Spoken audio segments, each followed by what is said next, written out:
Hi friends, இன்றைக்கி என்ன video நம்ம பார்க்க போகிறோன்னா ஒரு 2 நாளைக்கு அப்பப்போ எடுத்த வீடியோஸ் மட்டும் தான் நான் இன்றைக்கி ஷேர் பண்ணியிருக்கிறேன். இன்றைக்கி ஒரு சிம்பிளான ஒரு விளாக் தான் இது. சண்டே அன்றைக்கி ஹால் ஃபுல்லாகவே வந்து க்ளீன் பண்ணியிருந்தோங்க. இன்னும் ஹால் மட்டும் தான் வந்து பெயிண்டிங் பண்ணுறது பேலன்ஸ் இருக்குது. ஹாலில் வந்து வால்லெல்லாம் பார்த்திங்கன்னா பட்டி பார்க்குற வேலை, கிராக் சீல் போடுற வேலைலாம் இருந்தது. அதெல்லாம் வந்து பண்ணியாச்சு. அந்த பட்டி பார்த்தது அந்த உப்புத்தாள் வச்சு நல்லா தேய்ச்சிட்டு அதுக்கப்புறமா நல்லா ஒரு ஈரத்துணி வச்சு துடைச்சிட்டு பெயிண்ட் பண்ணுற வேலை தான். அதுக்குள்ளே சாதனாப்புக்கு அவங்களுக்கு கோல்டு வந்துருச்சு. அதனால் செய்கிறதுக்கு முடியல. ஒரு 2 நாள் அப்படியே தான் கிடக்குது. எனக்கும் வந்து பார்த்திங்கன்னா அது கிச்சனை க்ளீன் பண்ணி அரேஞ்ச் பண்ணுறதே கரெக்டாக ஒரு 3 நாள் கிட்ட வந்து ஆயிடுச்சு. அதுவே எனக்கு ரொம்ப டயர்டாக இருந்ததுனால நானும் சரி 2 நாளைக்கு வந்து ரெஸ்ட் எடுக்கலாம்னு சொல்லிட்டு நானும் எந்த வேலையும் வந்து செய்யலை.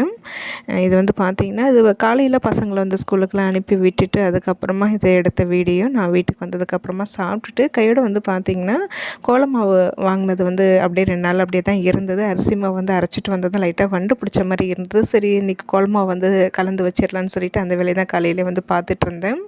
இங்கே சென்னையிலலாம் பார்த்திங்கன்னா அப்பப்போ லைட்டாக மழை பெஞ்சிட்டு தாங்க இருக்குது. அங்கே உங்கள் ஏரியாலலாம் எப்படி இருக்குன்னு வந்து சொல்லுங்கள். நேற்று நைட்டெலாம் லைட்டாக மழை, காலையிலேருந்து நல்ல வெயிலாக இருக்குதுங்க. அதுக்கப்புறம் சாயங்காலம் இல்லைன்னா நைட்டில் தான் லைட்டாக மழை பெஞ்சிட்ருக்குது. அப்புறம் இதில் வந்து பார்த்திங்கன்னா ஒரு சிம்பிளான ஒரு கடலைப்பருப்பும் உருளைக்கிழங்கு வச்சு ஒரு கூட்டு ரெசிபி வந்து நான் ஷேர் பண்ணியிருக்கிறேன். ரொம்ப சிம்பிள், டேஸ்ட் ரொம்ப நல்லாயிருக்கும். வீடியோ வந்து ஸ்கிப் பண்ணாமல் பாருங்கள்.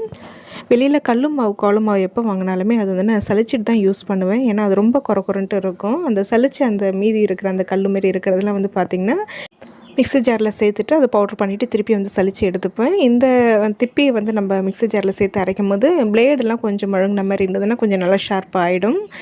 அப்படி இல்லைன்னா நீங்கள் கல்லுப்பு கூட சேர்த்து நல்லா மிக்ஸி ஜாரில் அரைச்சிட்டு அதுக்கப்புறமா நீங்கள் வாஷ் பண்ணி பாருங்கள். பிளேடு நல்லா ஷார்ப்பாக இருக்கும். ஏதோ ஒரு சிந்தனையில் நான் கோலமாவு கலக்கிறதுக்கு வந்து உட்காந்துட்டேங்க. ஆனால் வந்து அதுக்கு தேவையான 1-2 பாத்திரம் எடுத்துகிட்டு வராமல் விட்டுட்டேன். அதுக்கு தான் அத்தனை தடவை ஏஞ்சிட்டு இருந்தேன். மிக்ஸி ஜார் எடுத்துகிட்டு வர மறந்துட்டேன். அப்புறம் அந்த திப்பி கொட்டி வைக்கிறதுக்கு ஒரு பவுல் எடுத்துகிட்டு வர மறந்துட்டேன். ஏஞ்சி போயிட்டு வந்துட்டு இருந்தேன். எப்போதுமே நான் வெளியில் கல் கோலமாவு வாங்கினேன்னா கூட வந்து அரிசி மாவு கலந்து தாங்க நான் கோலம் போட்டுக்கிறது. அப்போ தான் கோலம் போடவும் நல்லா அழகாக வரும். ரேஷனில் வாங்குகிற பச்சை அரிசி தாங்க. நான் அது வாஷ் பண்ணி காய வச்சுலாம் அரைக்கிறது கிடையாது. கோலமாவுக்கு தானேன்னு சொல்லிட்டு அப்படியே போய் அரைச்சி எடுத்துகிட்டு வந்துடுவேன். அது இந்த வாட்டி வாங்கிட்டு வந்து அரைச்சி வச்சது கொஞ்சம் வந்து நான் ஞாபகம் இல்லாமல் இந்த வேலையில் வந்து அப்படியே விட்டுட்டேங்க. அதை சரியாக மூடி வைக்காமல் இருந்ததுனால பார்த்திங்கன்னா வண்டு பிடிச்சிச்சு லைட்டாக. சரி அதையும் கையோட வந்து சலிச்சுட்டு அதுக்கப்புறமா கோலமாவு கலந்துக்கலான்ட்டு தான் இந்த வேலையை காலையிலே ஸ்டார்ட் பண்ணிட்டேன். வீட்டுக்குள்ளேயே வச்சு தான் செய்கிறேன். கண்டிப்பாக அது டஸ்ட்டெல்லாம் பறக்க தான் செய்யும். எப்படியும் மாப் போட்டு தாக்கணும். டெய்லியுமே இப்போ வந்து மாப் போட்டுட்டு தாங்க இருக்கிறோம் பெயிண்டிங் வந்து பண்ணுறதுனால. ஏன்னா டெய்லியும் அப்பப்போ எதாவது ஒழிச்சு வச்சுட்டு க்ளீன் பண்ணிகிட்டு இருக்கிறதுனால டஸ்ட் இருந்துக்கிட்டே இருக்குது.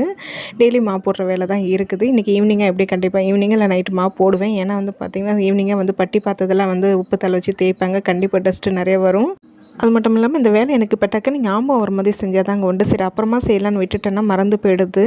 அதனால தான் இப்போ கையோடவே இது சலிச்சிட்டு இருந்தேன். இது சும்மா பெருக்கி தள்ளிவிட்டு அதுக்கப்புறமா நைட்டுக்கு ஒரு அடி மாவு போட்டுக்கலான்ட்டு இருக்கிறேன். இது கல் மாவும் அரிசி மாவும் கலந்து கோலம் போட்டு பாருங்கள். கோலம் போடுறதுக்கு அவ்வளோ சூப்பராக வரும். எப்படி கரெக்டாக இருக்குதுன்னு ஒரு வாட்டி போட்டு பார்த்தேன், செக் பண்ணேன். கொஞ்சம் அரிசி மாவு அதிகமாக இருந்ததுன்னா அப்புறம் இன்னும் திருப்பி கல் மாவு வாங்கி கலக்கிற மாதிரி இருக்கும். இப்போ கரெக்டாக தான் இருந்தது.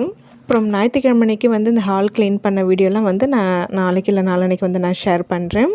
இது அதுக்கப்புறமா எடுத்த வீடியோ தான்.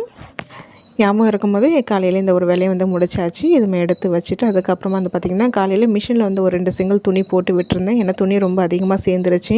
ஹால் க்ளீன் பண்ணதுனால மிஷின்லாம் கைட்டி ஓரமாக வச்சுருந்தோம். நைட்டு தான் அப்புறம் செட் பண்ண சொன்னேன். கையாலெல்லாம் துணி துவைக்கிறதுக்கு முடியாதுங்க, ரொம்ப கஷ்டம். எனக்கு சும்மா ஓரமாக இருந்தபடியே எனக்கு மிஷின் செட் பண்ணி கொடுங்க, துணி மட்டும் துவைச்சிக்கிறேன்னு சொன்னதுனால நேற்று செட் பண்ணி கொடுத்துருந்தாங்க. நேற்று நைட்டு ஒரு சிங்கிளை வந்து துவைச்சி காய வச்சுருந்தேன். அது நைட்டு வந்து பார்த்திங்கன்னா லைட்டாக மழை பெஞ்சு நனைஞ்சிருச்சு எடுக்கிறதுக்குள்ளேயே. சரி காலையில் வந்து பார்த்திங்கன்னா ஒரு தடவை வந்து போட்டு விட்டுருந்தேன், காய வச்சுருந்தேன்.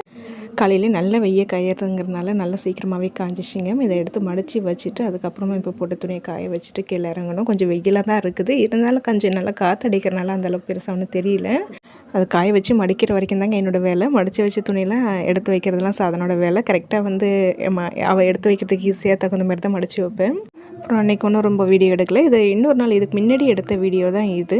இது வந்து பார்த்திங்கன்னா கடலைப்பருப்பும் உருளைக்கிழங்கும் வச்சு ஒரு சூப்பரான ஒரு கூட்டு ரெசிபி தான் நான் அது வந்து செய்கிறேன். இந்த நிறைய விளாகில் இது வந்து நான் ஷேர் பண்ணியிருக்கிறேன். இதனால் இப்போ புதுசாக பார்க்குறவங்களுக்கு ரொம்ப யூஸ்ஃபுல்லாக இருக்கும். இந்த கூட்டு வந்து பார்த்திங்கன்னா இட்லி, தோசை, சாதம், சப்பாத்தி, பூரி எல்லாத்துக்குமே ரொம்ப நல்லாயிருக்கும். செய்கிறது ரொம்ப ஈஸி தான். இது கறி குழம்பு சுவையில் வந்து நல்லாயிருக்குங்க. அதுக்கு நான் ஒரு 50 கிராம் கடலைப்பருப்பு எடுத்துருக்கிறேன். அதை நல்லா வாஷ் பண்ணிவிட்டு அது வேகிற அளவுக்கு தண்ணி சேர்த்துருக்கிறேன். இதில் சின்னதாக வந்து ஒரு 5 உருளைக்கிழங்கு வந்து சும்மா நடுவில் லைட்டாக கட் பண்ணிவிட்டு சேர்த்துருக்கிறேன், ஈஸியாக வேகுங்கிறதுக்காக. தோல் உரிக்கிறதும் கொஞ்சம் நம்மளுக்கு ஈஸியாக இருக்கும். அதனால தான் லைட்டாக நடுவில் வந்து கட் பண்ணிவிட்டு சேர்த்துருக்குறேன். இப்போதைக்கு கொஞ்சமாக உப்பு சேர்த்து இது ஒரு 4 விசில் வச்சு எடுத்துக்கலாம். கடலைப்பருப்பு கையில் எடுத்து மசியும் போது நல்லா சாஃப்டாக மசியணும், அந்தளவுக்கு வந்து வேக வச்சுக்கணும். நான் இது காலையில் தான் செஞ்சிட்ருந்தேன். இது வந்து பார்த்திங்கன்னா நான் தோசைக்கும் சாதத்துக்கும் தான் வந்து நான் இந்த கூட்டு வந்து பண்ணிகிட்ருந்தேன். இதுக்கு வந்து தேவையானது வந்து பார்த்திங்கன்னா ஒரு 2 தக்காளி, 2 வெங்காயம். காரத்துக்கு வந்து பார்த்திங்கன்னா மெயினாக பச்சை மிளகா தான் கொஞ்சம் அதிகமாக சேர்க்கணும். மிளகாத்தூள் கொஞ்சம் கம்மியாக சேர்த்துக்கணும். தேவையானதெல்லாம் கட் பண்ணி எடுத்து வச்சுருக்கிறேன். தாளிக்கிறதுக்கும் வந்து எல்லாமே ரெடி பண்ணி வச்சுருக்கிறேன். அது வேகிறதுக்குள்ளே இந்த வேலை கடகடன்னு முடிச்சாச்சு. இப்போ வானலில் வந்து தேவையான அளவுக்கு எண்ணெய் சேர்த்து இந்த மசாலா ஐட்டம் எல்லாமே சேர்த்து நல்லா தாளிச்சதுக்கப்புறமா பச்சை மிளகாய் கண்டிப்பாக இந்த ஷேப்பில் தாங்க கட் பண்ணணும். அப்போ தான் வந்து நல்லாயிருக்கும். கட் பண்ணி வச்சுருக்கிற வெங்காயம் இதெல்லாம் சேர்த்து லைட்டாக வதங்கினதுக்கு அப்புறமா நம்ம கட் பண்ணி வச்சுருக்கிற தக்காளியும் சேர்த்து நல்லா குழையிற அளவுக்கு நல்லா வதக்கிக்கணும்.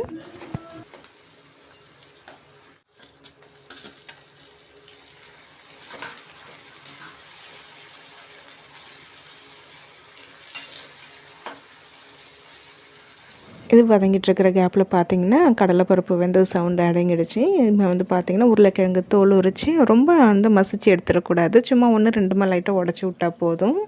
இதில் ஒரு சின்ன டிப் வந்து பார்த்திங்கன்னா, இப்போ அவசரமாக காலையில் சமையல் பண்ணும்போது இதுமாரி உருளைக்கிழங்குலாம் வேக வைக்கும் போது சூடாக இருக்கும். ஒன்று தண்ணியில் எடுத்து போட்டுட்டு தோல் உரிச்சிங்கன்னா ஈஸியாக இருக்கும். அப்படி இல்லைன்னா அந்த ஃபோர்க்கோ இல்லை நைஃபோலாம் அந்த உருளைக்கிழங்குல குத்திட்டு நீங்கள் கையில் பிடிச்சிட்டு அதுக்கப்புறம் நீங்கள் தோல் உரிக்கும் போது ரொம்ப ஈஸியாக இருக்கும்.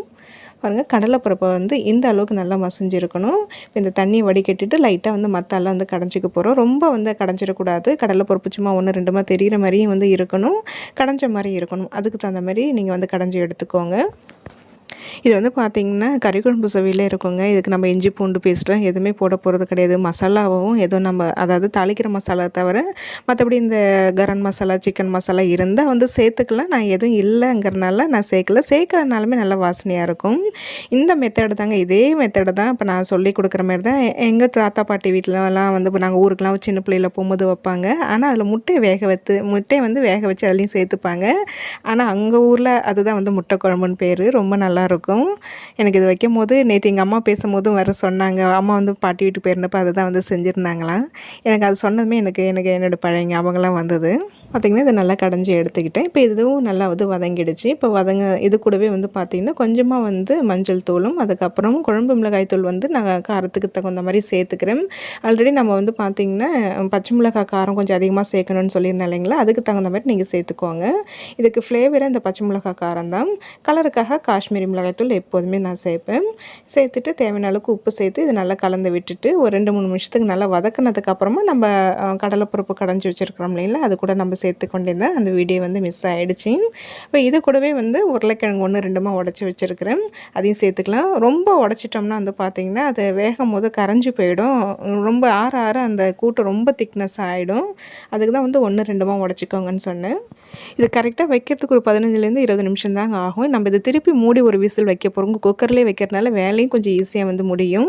காலை டைமில் அவசரமாக சமையல் பண்ணும்போது இதெல்லாம் ஒரு நாளைக்கு வந்து பிளான் பண்ணிக்கோங்க. சாதத்துக்கும் வச்சுக்கலாம், நீங்கள் டிஃபன் என்ன பண்ணுறீங்களோ அதுக்கும் சேர்த்து வச்சுக்கலாம். உங்களுக்கு காலையில் கிச்சன் வேலை சீக்கிரமாகவே வந்து முடியும்.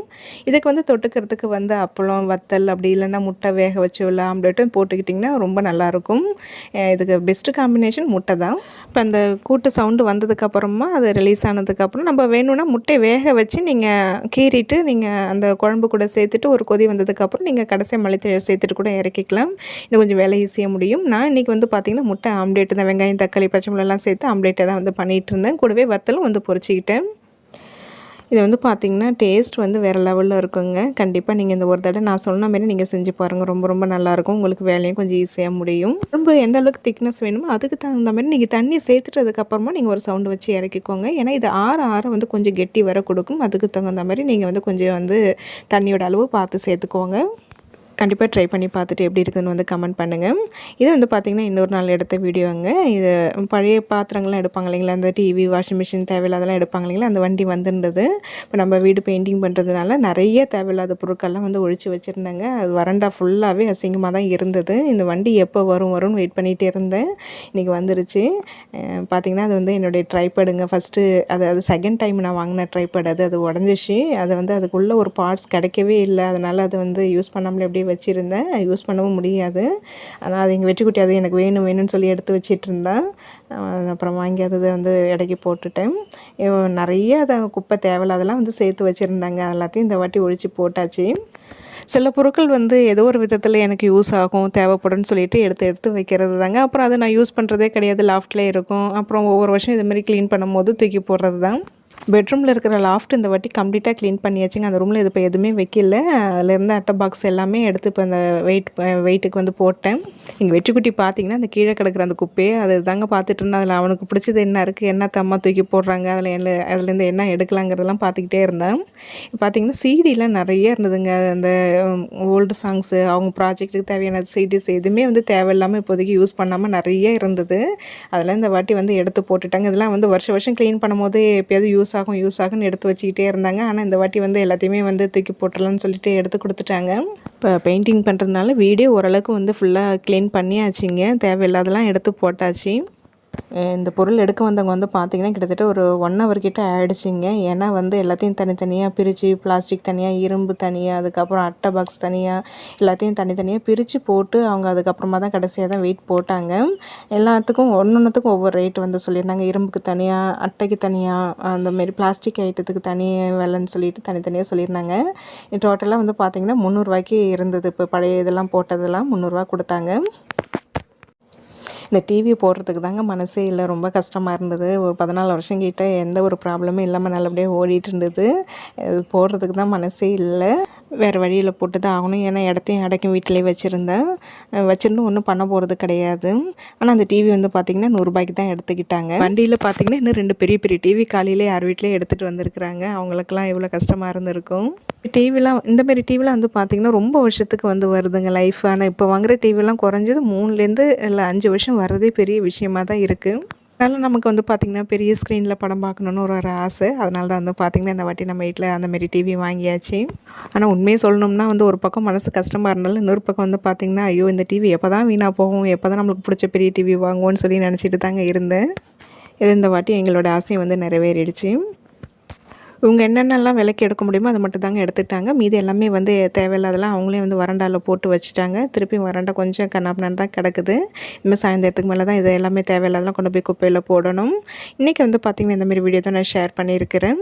கண்டிப்பாக உங்களுக்கு இந்த வீடியோ பிடிச்சிருக்கும் தான் நினைக்கிறேன். பிடிச்சிருந்தா லைக் பண்ணுங்கள். ரொம்ப பிடிச்சிருந்தா நம்ம சேனலையும் சப்ஸ்கிரைப் பண்ணிக்கோங்க. தேங்க்ஸ் ஃபார் வாட்சிங்.